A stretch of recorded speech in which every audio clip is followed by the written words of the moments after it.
There's a reason education sucks, and it's the same reason that it will never, ever, ever be fixed. It's never going to get any better. Don't look for it. Be happy with what you got. Because the owners of this country don't want that. I'm talking about the real owners now.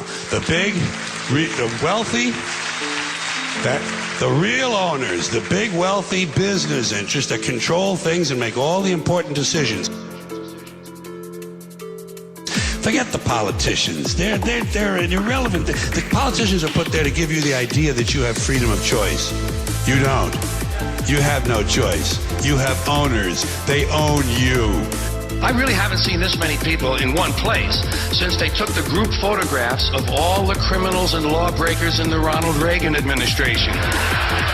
Will be gone. Dinosaurs had their chance. There was an age of reptiles. Now it's the age of primates. And who knows? Maybe it'll be the insects next. It's not up to us. It's not divinely ordained. We're here on chance, and we're going to go away. And the planet will heal. The planet will heal because that's what it does. 225 different people in the Ronald Reagan administration have either quit, been fired, been arrested, indicted, or convicted of either breaking the law or violating the ethics code. It heals itself. It's a self-healing organism. It changes and grows. It'll incorporate all of our dead cities into itself, and it will become something else, but it will still be going around the sun for at least a few more billion years or whatever. 225 of them. And Edwin Meese alone has been investigated by 3 separate special prosecutors, and there's a 4th one waiting for him in Washington right now. So this whole thing, we have to save the planet by not putting diapers in the landfill. That's too short-sighted. It doesn't do anything. You have to change yourself. And we'll never do that because the dollars now, it's everybody wants a dollar and a toy. 3 separate special prosecutors have had to look into the activities of the Attorney General. And the Attorney General is the nation's leading law enforcement officer. Everybody's got a cell phone that'll make pancakes and rub their balls, so nobody wants to rock the boat. Nobody wants to change. Don't change anything. And we're in a nice downward glide. They own everything. They own all the important land. They own and control the corporations. They've long since bought and paid for the Senate, the Congress, the state houses, the city halls. They got the judges in their back pockets. They're against street crime, providing that street isn't Wall Street. And the Supreme Court decided about a year ago that it's all right to put people in jail now if we just think they're going to commit a crime. I think we squandered great gifts. I think humans were given great, great gifts. Walking upright, binocular vision, opposable thumb, large brain, making tools. Make tools, large brain, make better tools. Talk, have to link language. You take this, put in here. We learned language, the brain got bigger, language. We grew. It's called preventive detention. All you've got to do now is just think they're going to commit a crime. Well, if we'd have known this shit 7 or 8 years ago, we could have put a bunch of these Republican motherfuckers directly into prison. And they own all the big all the big media companies, so they control just about all of the news and information you get to hear. They got you by the balls. Keep in mind, these Reagan people are the ones that were going to get government off our backs. Remember that? That was the rhetoric of the 1980 campaign. We'll get government off your backs and out of your lives. Yeah, but they still want to tell you what magazines you can read, and they still want to tell you what rock lyrics you can listen to, and they still want to force your kids to pray in school, and they still want to tell you what you can say on the radio. We had great gifts, and we gave it all up for both for both money and God and mammon, both. The FCC, the Federal Communications Commission, decided all by itself that radio and television were the only 2 parts of American life not protected by the free speech provisions of the First Amendment to the Constitution. I'd like to repeat that because it sounds vaguely important. They spend billions of dollars every year lobbying to get what they want. Well, we know what they want. They want more for themselves and less for everybody else. The FCC, an appointed body, not elected, answerable only to the president, decided on its own that radio and television were the only 2 parts of American life not protected by the First Amendment to the Constitution. And why did they decide that? Because they got a letter from a minister in Mississippi. So we keep ourselves limited, and then we want a toy and a gizmo and gold, and we want shiny things, and we want something to plug in that'll make big things for us. And all that shit is nothing. It's nothing. The Reverend Donald Wildman in Mississippi heard something on the radio that he didn't like. Well, Reverend, did anyone ever tell you there are two knobs on the radio? But I'll tell you what they don't want.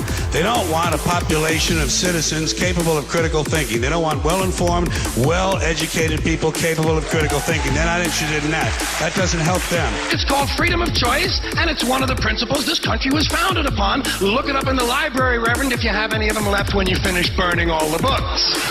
And Americans who also had great gifts. When you take the theory of democratic rule, self-government, okay, they started off wrong. They owned slaves. They didn't let women vote. They didn't let people who didn't own land vote. Fine, they got off on the wrong foot, but the ideas were good. But we fucking blew that. We polluted it. And speaking of real estate holdings, let's get back to Ronald Reagan and his criminal gang. When last we left them, they were going to get government off our backs. That's against their interest. That's right. You know something?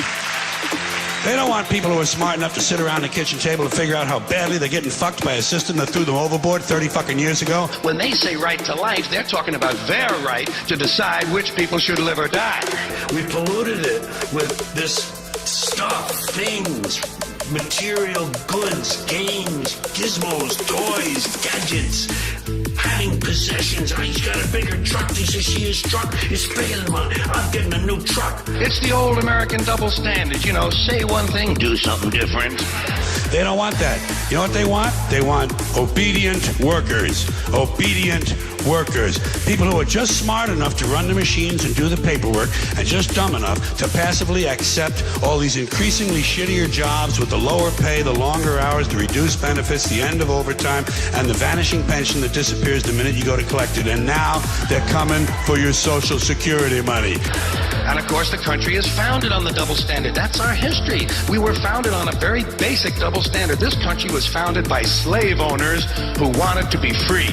Here's a big truck. Oh, I'm getting that one. That's what you got a video in it? You DVD too? Hey, you don't have a DVD. I got a DVD, you know. Oh, please. Whatever happened? And all of that is what happened, you know? And that's why I'm divorced from it now. A group of slave owners who wanted to be free. So they killed a lot of white English people in order to continue owning their black African people so they could wipe out the rest of the red Indian people and move west and steal the rest of the land from the brown Mexican people, giving them a place to take off and drop their nuclear weapons on the yellow Japanese people. They want your fucking retirement money. They want it back so they can give it to their criminal friends on Wall Street. And you know something? They'll get it. They'll get it all from you sooner or later because they own this fucking place. You know what the motto of this country ought to be? You give us a color, we'll wipe it out. You got it. When you're born in this world, you're given a ticket to the freak show. And when you're born in America, you're given a front row seat. And some of us get to sit there with notebooks. And I'm a notebook guy now, huh? Oh my God, did you see that? Did you see what he just... So anyway, about 80 years after the Constitution is ratified, 80 years later, the slaves are freed. Not so you'd really notice it, of course. Just sort of on paper. It's a big club, and you ain't in it. You and I are not in the big club. And by the way, it's the same big club they use to beat you over the head with all day long when they tell you what to believe. All day long, beating you over the head in their media, telling you what to believe, what to think, and what to buy. And that was, of course, during the Civil War. Now, there's another phrase I dearly love. That is a true oxymoron if I've ever heard one. Civil War. Do you think any country could really have a civil war? And I watch the freak show, and I cut my notes, and I make up stuff about it, and I talk about the freaks. And the freaks are all human, and they're like me, and they're all the same. We're all the same. I'm not better. I'm not different. I'm just apart now. I'm separate. I'm over here because I put myself out of the mix. I don't have a stake in the outcome. I'm not a cheerleader for a given outcome now.